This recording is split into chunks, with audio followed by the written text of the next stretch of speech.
All right, this is one. Look, if you're looking for controversy in football and you want to get some ratings, especially this season, you talk about VAR. There's been some VAR news regarding the A-League back here at home.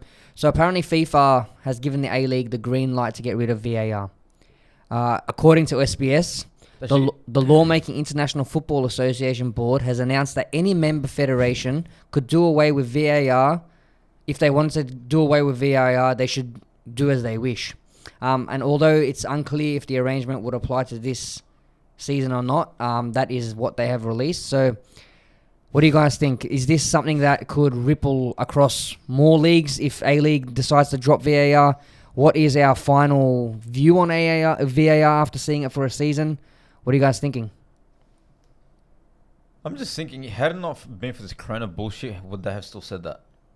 Because if you think about it, getting rid of VAR, it's mad, it's a piece of shit. No one likes VAR. But I just think that they've only said that just because you're paying donkeys in there. You've paid for all that technology. Okay, how are we going to save money? Get rid of VAR. It could be that. But get rid of scrap the whole fucking thing. It's shit. They still can't even get it right. But when you add technology into sport, it makes the human it makes you doubt yourself. Yeah, too much technology is not good. Is no good. I understand what you're saying. Like if a call's made by the referee on the spot and it's not correct, then you can put it all down to human error. But if you're watching this replay 100 times and you're still getting the calls wrong, then there's something really wrong. Yeah, that's where it comes down to. Technology makes you second guess yourself. Mm-hmm.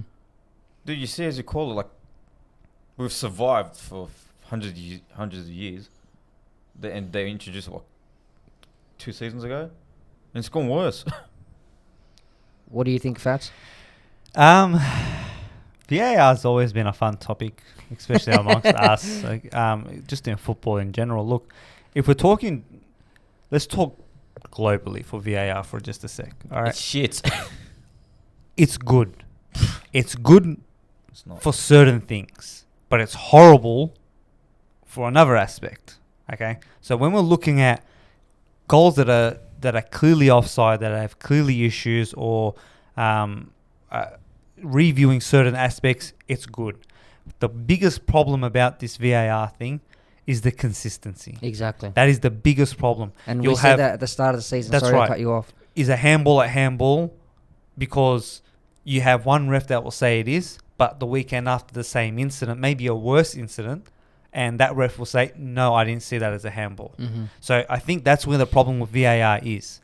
Now, Australia has one big thing that I think the English Premier League should have. And this is, in my opinion, what the VAR should be. There should be no one in the box.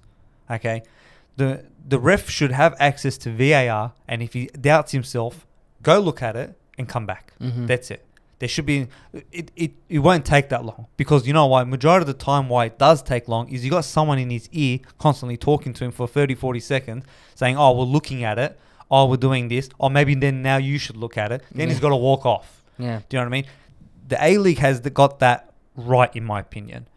But I reckon eliminate who's in the box and just go, you know what? I was unsure about this penalty here. I'm just going to quickly look at it for 20 seconds and come back, make my decision done. Yeah. If they're going to do it like that, do it. And then the referee takes ultimate responsibility of whatever call's made. The ref is responsible for everything. Yeah. Because at the end of the day, he doubted himself. He went and reviewed it. He made the decision. There's no other input here. Mm-hmm. Because at the end of the day, there's going to be so many people in his ear going, but I think this, but I think that. And it's going to make that person doubt themselves. Mm-hmm. The Premier League is even worse because you've got a ref on the field constantly holding his ear like this, waiting for an answer to come on the board.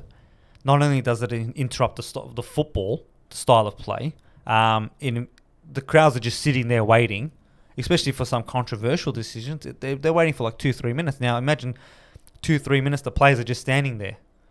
It's horrible from that perspective. Look, if I don't think it should be scrapped, it just needs to be heavily tweaked. That's just my opinion.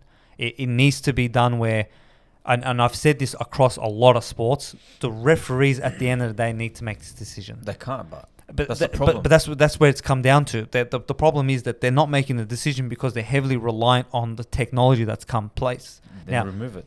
But then you remove it, then what's going to happen is then people are going to... But that is technology at the end of the day.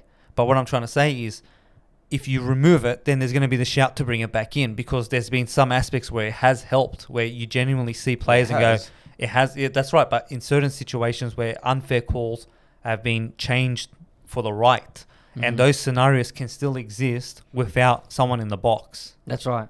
If the ref is making the decision by himself, the fault's on him. Simple as that.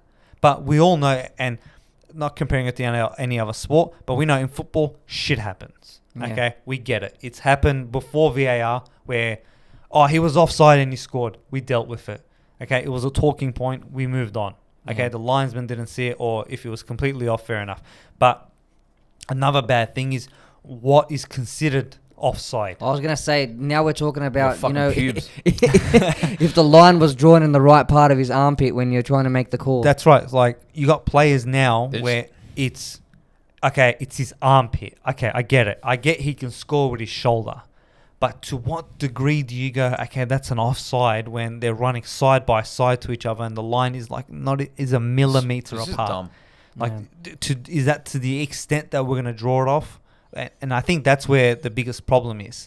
There's been a lot of change requests come from even major managers and major players and all that type of stuff, where if it's sort of similar to keeping in line with just a body part, if that makes sense, a scoring body part. So if you're, say, hypothetically you're running and your left leg is still in onside position, you're technically still onside. But again, that's going to need a major review, because you're going to have the same issue if the back of a hill is online. And now we're going to be comparing on the back of a hill type of situation. That's why you only call, if you're going to keep the, to be honest, I'm all for getting rid of this fucking VAR, because they'll never get it right.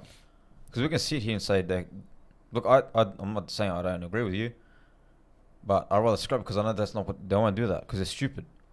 Look, at the end of the day, that was just my opinion. I agree with you from a sense of, if they can't, if the problem still consists, get rid of it. It is. If you're not willing to make the change, if you're not willing to own your mistakes and go, you know what, we stuffed this up, let's make this and this changes. If you're not willing to do that, you got to scrap it then. Because if you're not willing to see the problems, there's no point going with a flawed system. Yeah. Guys, let us know what you guys think in the comments. And we'll try and get back to you. It'll be nice to get your insight on it.